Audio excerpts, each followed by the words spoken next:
The world of fashion sparkled brighter than any textbook ever could for Lila.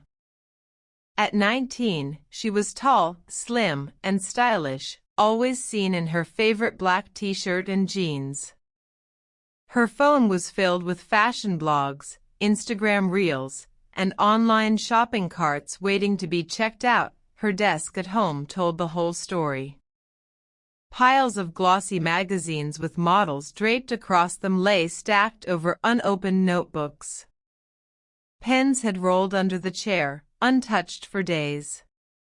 A dusty economics book sat at the corner, buried beneath makeup palettes. Her mother, Emma, often walked past her room, shaking her head. She would see her daughter scrolling endlessly on her phone, adjusting her hair in the mirror, or sketching dresses on scraps of paper instead of studying. "Lila," she said one evening while folding laundry, "you need to focus more on your books. Fashion is fine, but studies come first. Don't forget your exams are around the corner." Lila smiled casually, flipping her braid over her shoulder. "I know, Mom. Don't worry, I've got it."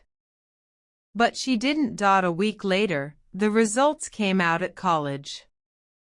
Students crowded the notice board, whispering, groaning, some laughing in relief. Lila pushed her way through, her heart pounding.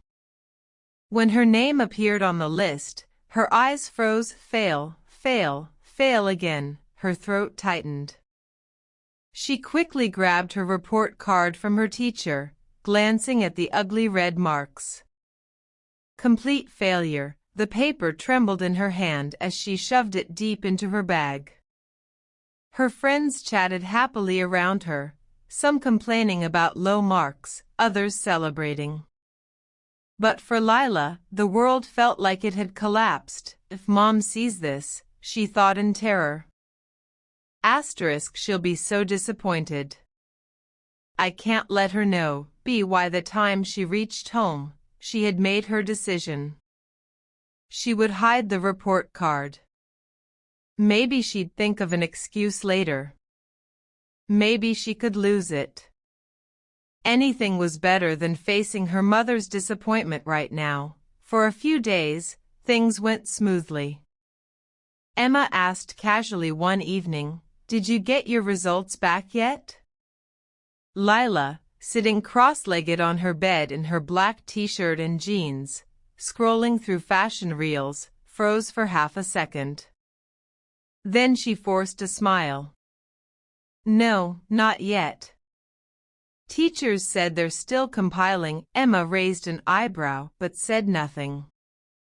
Still, she noticed how her daughter's eyes darted away too quickly, how her fingers tightened on her phone.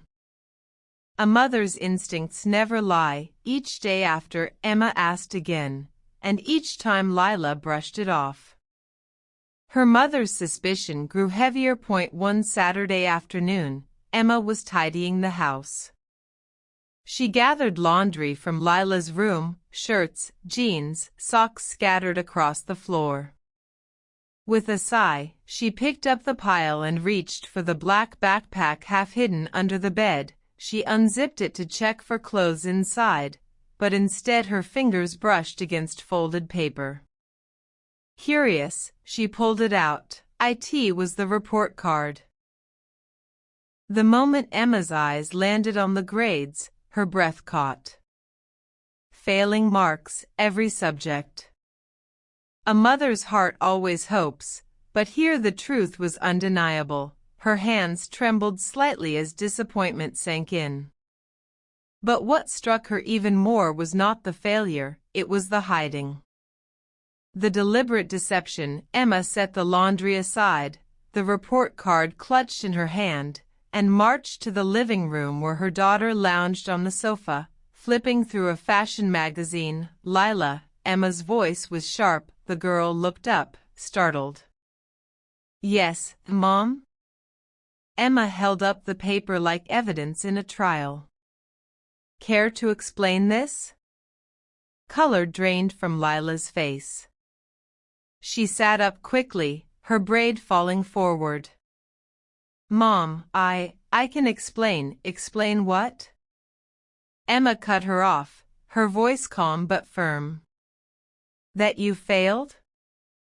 Or that you lied and hid this from me? Tears pricked at Lila's eyes. She stammered, I didn't want to upset you. I was scared.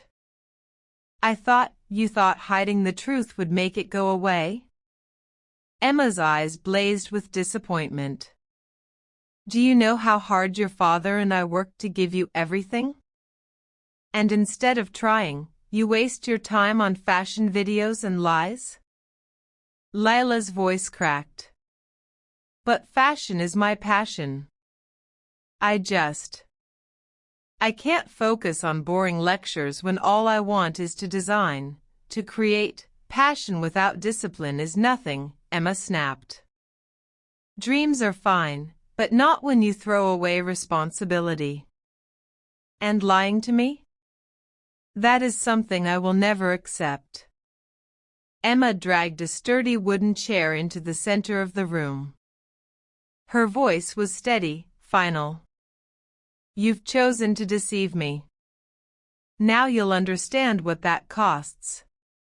Layla's eyes widened in panic. Mom, please. I'm 19, I'm too old for this.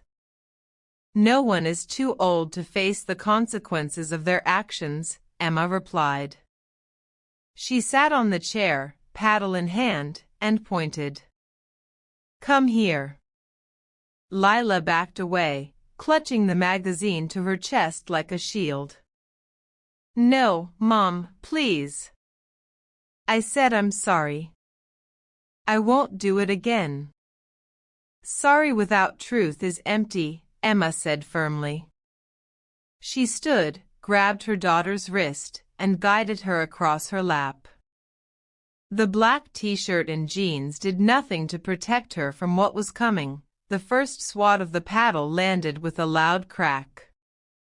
Lila gasped, her hands flying forward to grip the chair leg. Yeah, Mom, she yelped, but Emma's discipline was steady, measured.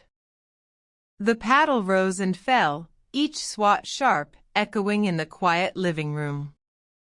Lila kicked and squirmed, her braid whipping against her back, but her mother's grip was firm. Why are you being punished?